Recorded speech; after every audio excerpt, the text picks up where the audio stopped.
This is an update on what I have done with my dogs so far. Hey, if you're driving around buying gas, thinking it's going to be like that forever, U.S. oil production has already peaked. Hey, Sasha. Sasha, that's the one with the epilepsy, and she had issues with her behavior ever since my wife brought her home when she was a puppy. And I had wanted to have a team, and I wanted to have puppies off her, but because she has epilepsy, I can't get puppies off her. She's on phenobarbital. She would have puppies with birth defects. But last summer I bought this male right here, and I could have bought 3 males at once for $500 each, but I only bought one. This dog here, he's amazing. I didn't have to potty train him. He's 9 months old, and hopefully he won't develop epilepsy. He already knows his directions. He knows left and right. I don't use knee and haw, but I use left and right. And he's a good puller. He stays in line. But she has issues. She always wants to wrestle around. And that dog there is another male. And he's got the different colored eyes. I forget what that's called, but he's got a blue eye and a brown eye. He is the younger brother, the second litter from her parents. Her mother was $1,000 red Siberian Husky, and my wife paid $500 for her. And there is no other epilepsy in her family line. She's the only one that ended up with epilepsy. So I guess I got lucky. I shouldn't say lucky. Bad luck to have a dog that I was going to get puppies off of and end up with epilepsy. So I'm in a process of trying to find a adult female that I can get to breed with him because he's special. This dog here is so special. I want puppies off of him. He is great. I can let him loose. He will not run off. He stays around here. Of course, she's in heat right now, so I can't put them together on a sled team. We've already been out doing some sledding. Let me show you this. I have been looking for an actual mushing sled. I've seen them on eBay, but they were too far away. You'd have to drive and go pick them up. I haven't seen any locally. But what I do is I put them together on one line, and I'll sit on that, and they pull me up and down my railroad grade, my driveway. And then when there's no snow and the ground is hard, I sit on this, and I put their line through here, and I steer it by which direction I pull the line. And on this right here, the way I steer this is I have to use my hands to turn it one way or the other.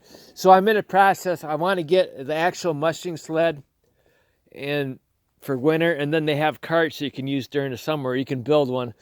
But anyway, we're going to run out of gas. Before we run out of gas, it's going to be too expensive. And the female ended up with epilepsy, so I can't get pups off of her. So I'm down to 3 dogs now. I'm looking for another female. And I tried, you go on YouTube and you see these videos and you get like Dr. Jones, Ultimate Canine, and he's got all these solutions for seizures. And this right here is $45 a month for this. And it didn't stop my dog's seizures. This right here was $40. This might last 2 months. This is pet CBD oil. Didn't do anything to stop my dog's seizures. I had to go to another vet. I can't find a holistic vet to help me out with this stuff. So I went to another vet, and we ended up increasing her phenobarbital. And she hasn't had a seizure in over a week, which is good. She went 3 weeks and then had seizures every 3rd day. So then I decided to take her to another vet. But it's frustrating for me. If I get another puppy, a female for him, is that dog going to have seizures? And what's causing the seizures in our dogs? You know, like I have honeybees, and I know what's causing my honeybees to have a hard time. It's the chemicals in the environment. It's in their hives. Why don't they make a non-GMO dog food? They don't make a non-GMO pollen substitute. So you guys that are putting pollen substitute into your hives late winter, early spring, You're putting in chemicals. GMO means the plants have been designed to handle the chemicals they put on them. It's in the food, all right? It was in the kids' cereal. They made a big deal about that for maybe a couple of weeks during the summer a couple of years ago. But nobody cares. GMO, genetically modified organisms, they're designed to handle the chemicals. They absorb the chemicals to get rid of the pests, kill the weeds and whatever. It's in our food. Our dogs are getting the crap that's not fit for us to eat in their dog food. Try finding a non-GMO dog food. It's impossible. Just like trying to find a non-GMO pollen substitute. It's impossible. Okay? The chemicals are causing issues with our environment. Our honeybees are telling us that. My wife has had a double mastectomy and she's only in her 50s. People are getting cancer at younger ages. Your dogs, it's very common for your dogs to get cancer. Why? Because of the crap in their food. Your vets tell you, if you don't get your dog spayed or neutered, they're going to get cancer. All right, but you can find information on YouTube. If you get your dog spayed or neutered, they're going to get hip dysplasia. They're going to end up with bone cancer. They're going to get heart cancer, okay? These dogs are athletes, okay? Basically, if you have your female, I know the difference between neutered and spayed now. Neutered is, the N for neutered is nuts, okay? Neuter's for males.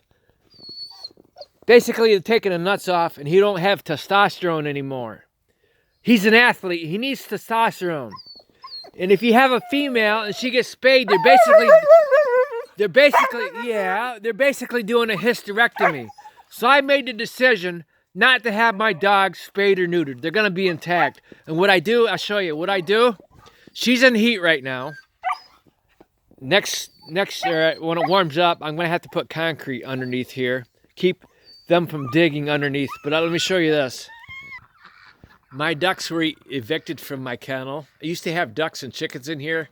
Last fall, I killed all the chickens because chicken feed was too expensive. Ducks lay larger eggs than chickens. I'm going to keep my ducks. But my ducks have been evicted, and I've turned a washing machine into a little home for my ducks, and they go in there at night, and I close up the door, and I let them out in the spring. But anyway, this right here is an actual 10 by 10 kennel, and my big male husky, he ended up pulling up the fence all the way around there, getting out, so I ended up having to put a larger gauge chain link fence over this. This gauge is too thin.